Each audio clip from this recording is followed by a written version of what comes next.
Hey guys, Cher here, and I realize that I'm 2 years too late to be creating a video such as this, but I already had a list set up for it, so I have to make use of it somehow. So back in 2020, I wanted to make a video about the #1 hits from the 2010s in honor of the new year, but because life and COVID got in the way of everything, I was unable to tackle the project. But since it seems like my life is getting more chill at least, I thought I'd finally go over the decade songs. I decided to do #1 hits instead of all of the year and all the Billboard songs because that's less work on my end, and I highly bet you guys are more curious about the songs that top the Billboard charts instead of just rando songs from just about anywhere. I mean, have you ever wondered why certain hits went to #1 in the first place? Or have you ever wondered how they stood the test of time? Not to worry any longer, folks. That's why you have me to do that for you. For today's video, we're gonna talk about the songs that stood against the greatest enemy known as time. Who made the mark exactly? Here's our top 13 best #1 hits of the 2010s. Why 13? Because the unlucky number is the luckiest of all. Let's get started.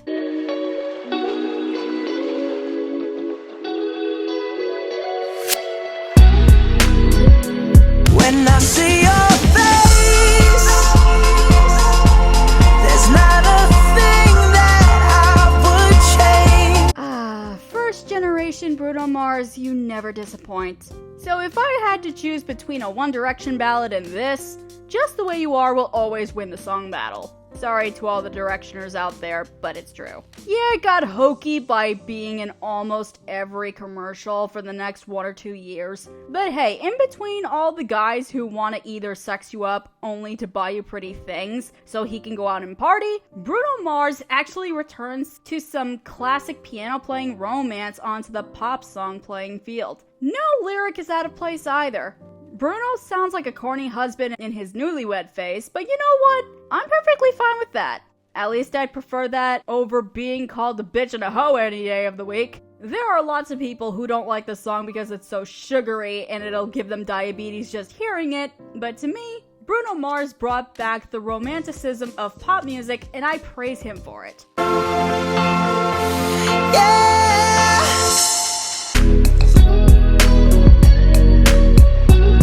Alright, before you start stabbing me with your pitchforks, allow me to explain myself. This is America. Don't catch you slipping now.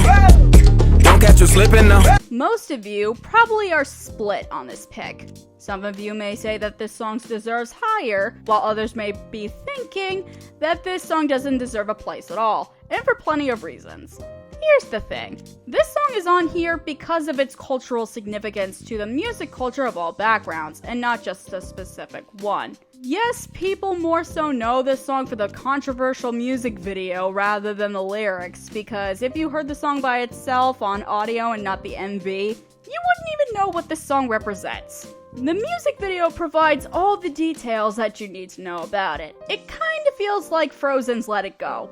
The song is pretty on its own, but even better when you have the Elsa on the Mountain scene playing in the background. However, just because it's not the kind of song you'd listen to on the daily, doesn't make it less important to the music culture. This Is America still has an impact in our political society of all things.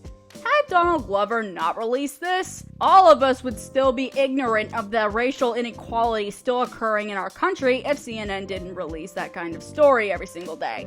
Yes, most likely our current day rappers would have brought it up eventually, like Lil Baby with his The Bigger Picture hit, which I put at #1 on the best of 2020 list, but let's be honest here.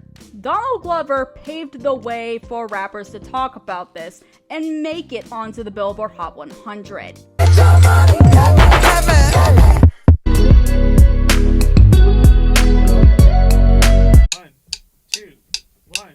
Is it okay that I just don't speak at all and let all the dance memes do all the talking here? I'm kidding. I'll talk about this one. Never had much faith in love or miracles. First lastly, to everyone who says that this is not a sex anthem, compare this to Bruno's other single from the same album and tell me which one you'd rather go for. Yeah, your sex takes me to paradise and shore. Bang, bang, gorilla.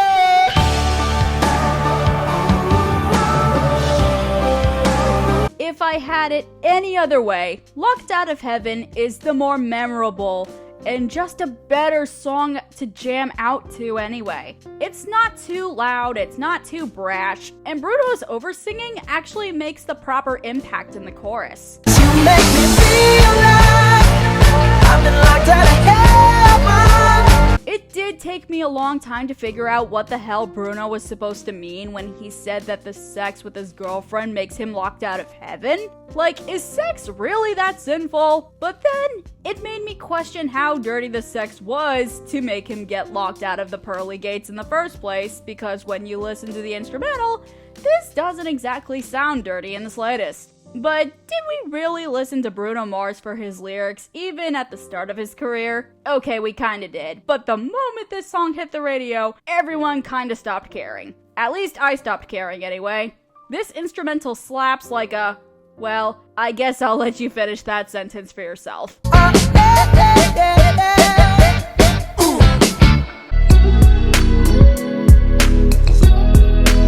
This woman was my childhood, and this song hit me like nothing else did before. Okay, that's an exaggeration, because Michael Jackson hit me like nothing else ever did before in 2009, but that's besides the point. Just give me a reason, just a little bit's enough. When Pink released her Truth About Love album in 2012, I was floored. The 6 singles that came off of it had to be some of her best material in years. Sorry, Beautiful Trauma, but at least you tried. Just Give Me a Reason, which came out after Blow Me One Last Kiss and Try, tells an unoriginal story, but with an angle that we rarely see. As an adult, the song is kinda passive-aggressive from Nate Russ's side of things, but considering that this is the story that Pink has told from her relationship between her and her husband, it actually makes sense that it's told this way. The first verse explains how Pink has paranoia that her husband or boyfriend may be leaving her soon, but the second verse, Nate Russ from the group Fun, sings about why she may be feeling this way as if he did something wrong and he doesn't know what that is, but all he wants is his loving wife or girlfriend back. It's somber and sad, but it's the kind of somber and sad that makes you... Keep it together, man. Although these two were never in a relationship with each other before and story-wise, the two would probably end up breaking up anyway. The emotion the story portrays here is anxiety, and Pink most likely blames her past experiences for the current paranoia she has for the relationship with the guy Russ is playing now. It's a simple lyric line with layers of metaphors about how someone's anxiety actually pushes people away instead of pulls them in. Considering Pink's own experiences, she plays this album to her advantage, and The Truth About Love remains one of my favorite albums of all time.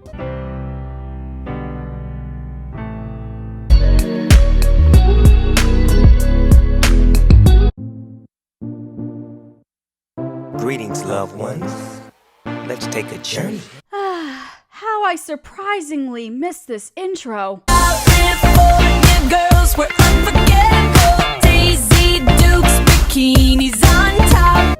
Admit it, y'all still have this song on your party playlists. Don't pretend that you don't. Even as a corny party song completely meant for the start of the new decade, California Girls still holds up. Also, it's finally a song that doesn't talk about how horrible California is like so many other songs from the 90s and 2000s complain about. Okay, look, California is not exactly that great, and we're not supposed to idolize it because of celebrity culture, but look, California Girls did its job, and Snoop Dogg even adds to the state's chill vibes just by being there. Tone tan, fitting ready. Turn it up cause it's getting heavy. Wild, wild, West Coast. And yeah, if Snoop Dogg respects Katy Perry, we all know what's up here. This is one of those party songs that I don't worry about the lyrics as much. Who am I kidding? As much? Not at all. It's been bopping since 2010, and I'm satisfied with that.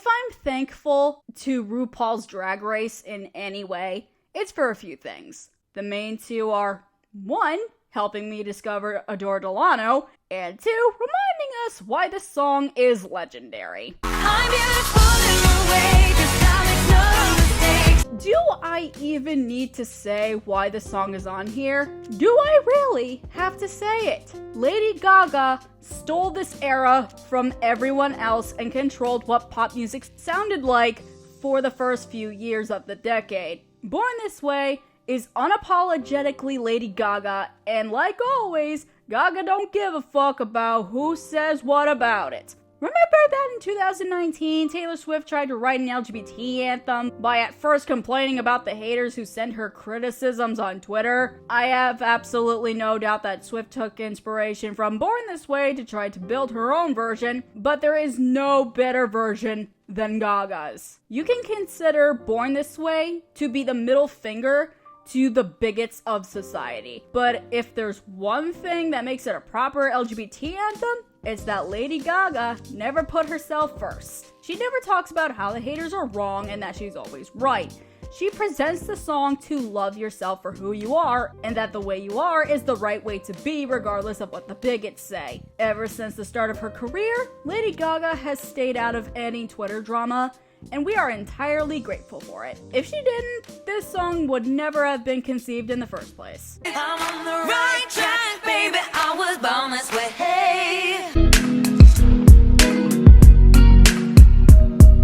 Why men gray till they gotta be gray? Don't text me, tell it straight to my face.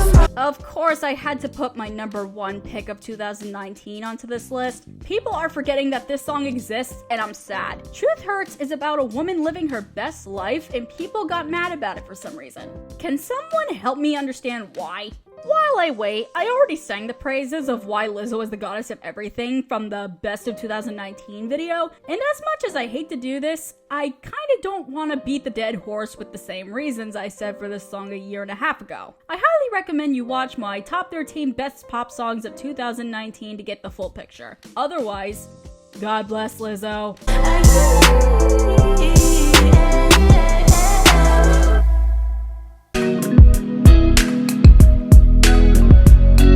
Never did I think I'd be adding rap songs to the list, but the 2010s were full of interesting sharp turns, so... Hey, I remember syrup sandwiches and crime allowances. I actually looked up and down the list to check if I was hallucinating. Was Humble really the only Kendrick Lamar single that made it to number 1 on Billboard? Okay, I'm extremely offended on Kendrick's behalf, but at least we have the Black Panther soundtrack as well as The Man's Legacy.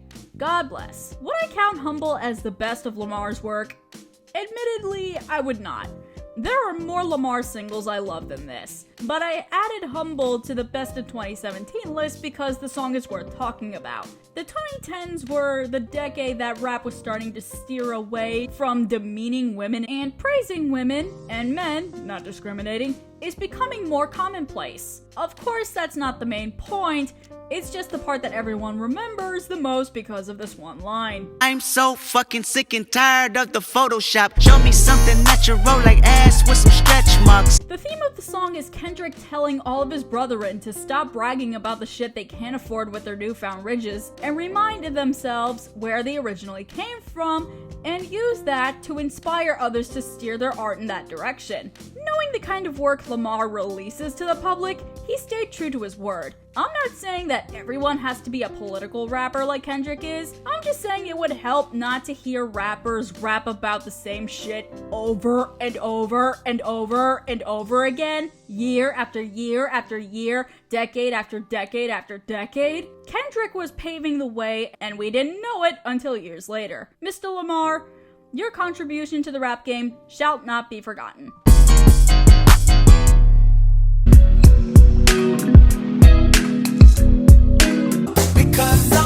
Clap along if you feel like a room without a roof. I'm absolutely baffled that this song is on most people's worst lists.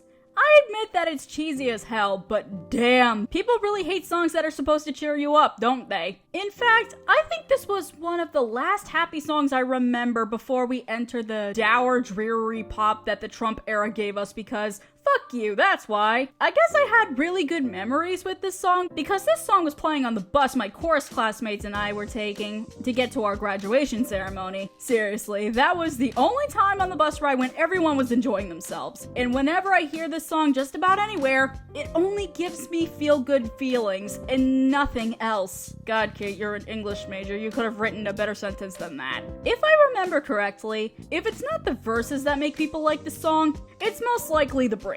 Bring me down, can't none bring me down. The love is too high. And yes, it's the corniest part of all, especially since this song is already considered a remix of If You're Happy and You Know It. If I had to be the most honest with myself also, the bridge is kinda my least favorite part of the song, but I don't hate it as much as others do. Consider me a sap, but Pharrell makes this song so childishly joyous that it kinda infects you like the flu. How can you not listen to this on the sidewalk and start dancing like a weirdo? Yeah, this song was kinda written for Despicable Me too, now that I think about it, but I wasn't introduced to the song through the movie. I first heard it on the radio, like most people, probably. I can't believe I spent most of my time talking about why people don't like Happy instead of actually giving the reasons why I put on the list. Here's my reason. Pharrell is unapologetically corny, and I just rediscovered my love for that song, and I'm absolutely living.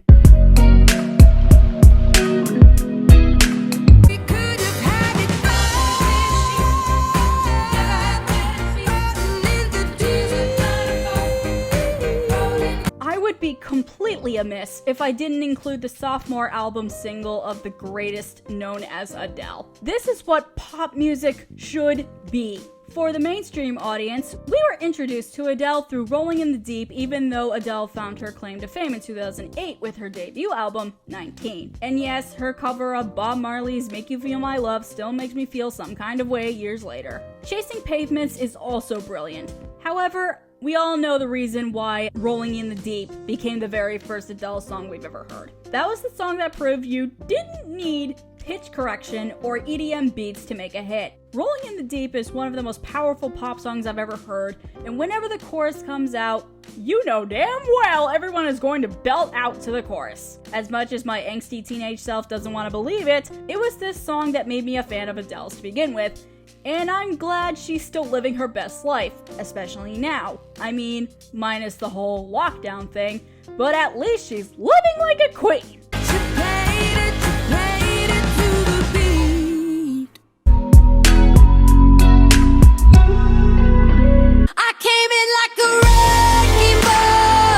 God, when I think back to when this debuted for the first time, I was such a prude. Miley Cyrus naked on a wrecking ball? Where has our society drifted off to? Now that I'm older, I can literally tell everyone younger than my age that this change for Miley was 100% necessary for us to move on with how our music and how the coming of age story has evolved. And this was the song that murdered Hannah Montana for the rest of Miley's life. And thank God for it, because after how long that show's been running, the character deserved to die. Also, is it just me, or was Hannah Montana never good to begin with? Maybe that's because I was more of a Sweet Life of Zack and Cody kid, but that's besides the point. The song is about the narrator who went into a romance with her boyfriend probably faster than intended, and that the last thing that Miley ever wanted was to start a war with her boyfriend about who loved who more, and also start a competition about who backed out of the relationship, being a coward first. I never liked Miley's Bangers album,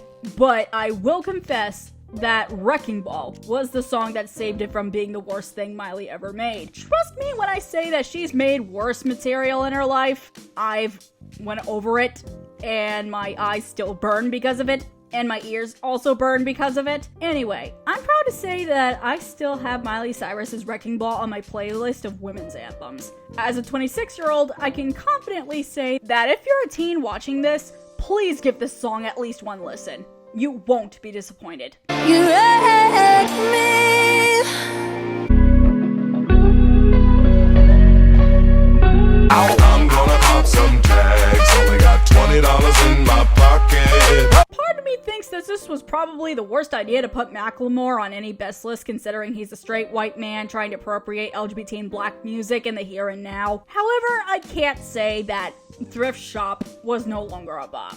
Macklemore actually did something very interesting when writing this, because this was basically a parody of every rap and hip-hop song about buying the most expensive crap that you probably won't ever use, but instead saving your money and buying things that are more practical and that you can find just as stylish. And it won't surprise me if the common people started going to Goodwill because of this song. Although, with Goodwill, I would not exactly recommend it. In fact, I'm one of the guilty ones back in 2014 for shopping at Goodwill because it was a few minutes away from my college, because I was also a broke-ass freshman, and if I needed clothes for something, at least Goodwill was cheaper in comparison to the rich, expensive people boutiques down at the main street. And no, I don't shop at Goodwills just so I can meme about it. In fact, I probably recommend that you should, shop at Nordstrom Rack or something. God forbid that people start shopping at Salvation Army. Ugh. But no, really, it actually wouldn't surprise me an absolute lick that it was because of this song that people my age or younger started shopping at stores that sell the same brands but cost less. A song inspiring a cultural phenomenon? No wonder I placed this at number 2. Inspiring and absolutely catchy as hell. Who wouldn't sing along to the chorus? This is fucking awesome. And before we get to number 1, here are a few honorable mentions that I think should be mentioned at least. Don't believe me, just watch. Yep, the song that basically inspired Bruno Mars's worst album, but may I be damned if I didn't add this to the video at all. There is a reason why Uptown Funk is still remembered over 24 Karat Magic. I needed to lose you to find me. I originally had this song on the main list, but then I realized that Lose You to Love Me kinda became more lost to time because everyone hated it so much. Do I think it's as bad as people say it is? Not really. I want to give credit where credit is due. And the fact that Selena made something so candid for a change impressed me 2 years ago, and it still impresses me now. I mean, she's still annoying, but at least she tried. My sister and I first heard this song in years at the state fair, and we both turned to each other with whiplash. We kind of forgot how much of a masterpiece this one-hit wonder was. Is it the best? If it was, why would it be in honorable mentions? Either way, it's definitely a song I still look back on with interest rather than pleasure. I mean, if you could find pleasure in a song about post-breakup feelings that are so negative, you can cut the tension with a knife. I'd get yourself checked out if I were you. I know shorty and she doesn't want no slow song. Had a man last year, life goes on. Haven't let the thing loose, girl, in so long. Yes, really. Drake did make one good song in his career.